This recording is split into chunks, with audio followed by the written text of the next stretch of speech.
Your Honor on Showtime, starring Bryan Cranston. Your Honor.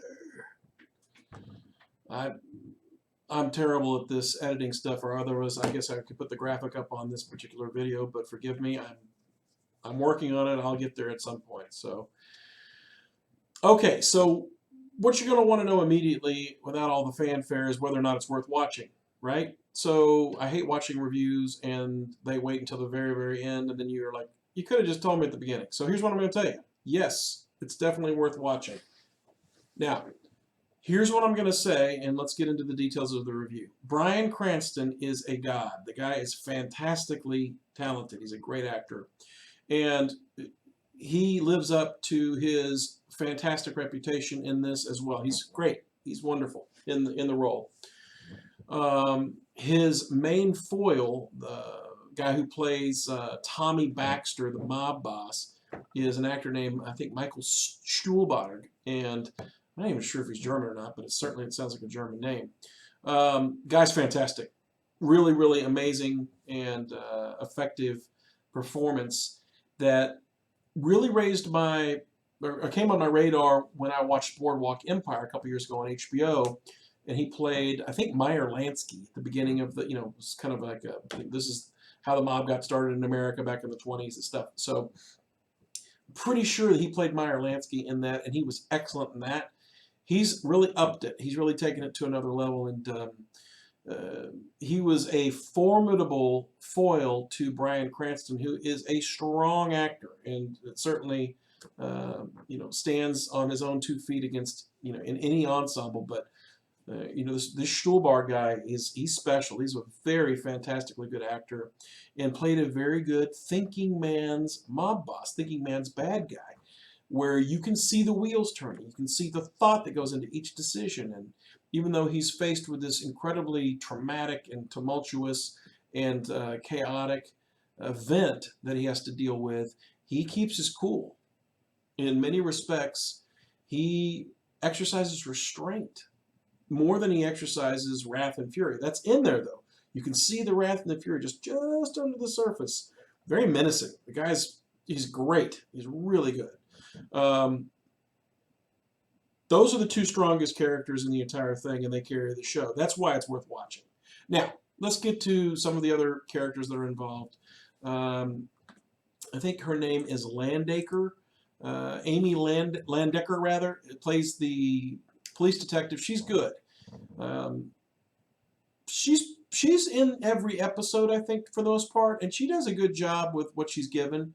She's a solid actress. I've seen her before, and she's good. And she does a great job, and the character is well developed. They did a good job with this particular character, I will say. There are some other characters in the show that was not the case, and we're going to get into that in a second. Another standout for me was the ever-present and ever-resourceful and reliable Isaiah Whitlock. The guy's awesome. He's just a really strong character actor. We see him. And he's that guy in that thing that you saw. And, oh, yeah, I've seen him a million times. He always does a good job. He's that guy. Isaiah Whitlock is solid. Every time I see him, it always brings a smile to my face. He's just a good actor. And he's got depth, and he's got a lot of nuance to his portrayals. I enjoy watching him do his thing. He's good in this. He plays kind of the main character. Michael Tessioni is the name of the judge that is our protagonist. He plays his best friend from childhood. And he shows up in the series, basically to be the touch point for Michael's conscience. Like, are you sure you want to do that? And have you thought this through? And you're really putting us in a bad spot here with your decisions, Michael. It's like he's his inner monologue being, voiced and brought to life by this, this other person. But it's interesting in that they used him in that way, and that's fine. You got to have that, it's kind of a device that they use in a lot of shows. I think he could do more. They could have utilized him more in this, but he was good. He was really good. There are some other characters that I don't even know why they're in there. And I'll mention one thing in particular. There is a plot point that is introduced in the very first episode where the judge's son, who is played by Doohan, I think is his name, Hunter Doohan, I'm not sure how you say that. he's involved. He's like a high school senior, I think, 17 years old or something. He's involved with his photography teacher at school, who's clearly an adult, right? A young adult, not an enormous gap in their ages, but it's taboo. You're not supposed to do that or whatever. It seems like this was put into the series because that's topical. That's happening. People are talking about it. We see it in the news a lot. And it was like, well, let's put this topical plot point in just to kind of stay hip and just to have it in the series. But it serves zero purpose. It's never exposed. It never becomes an issue. It's not even a driving point at all. It's an afterthought that he has this relationship with this person. And she disappears for a vast majority of the series and then comes back in at the very end in order to drop a bombshell of a bit of information to another character, which in turn drives the plot forward. It's like she was used just to kind of, let's throw this in here because this is something people are talking about and it would be interesting to have this, explored. But they didn't even really explore it, number one. And number two, then she comes in and she gives about, 10 seconds of screen time to deliver this information to another character that then takes it and it drives us into the next scene or whatever. So I didn't even know why they put her in there. They could have easily done that in a different way with a different character. And that whole, situation with him having a relationship with his teacher is something that absolutely could have been explored, and they could have, talked about how this is crazy and taboo and whatever. They didn't even go there. It was just like, oh, and by the way, he's hooking up with his teacher. It was really weird that they would even put that in there. Hollywood does stuff like that, and it just drives me nuts in that they will put something that's topical that people are talking about in some show, and it doesn't even necessarily have to be an important part of the drama or drive the plot or connect any events. It's just there because people are talking about it, and like we're staying hip and in touch with what's going on.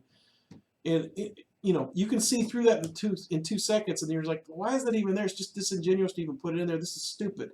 I'm okay with having topical stuff in there if we're going to actually use it as something to help drive, a conflict or have something that can be explored and actually have a conversation about it and, a talking point to actually be resolved or whatever. But just to throw it in there, just to throw it in there serves no purpose. It's literally a token.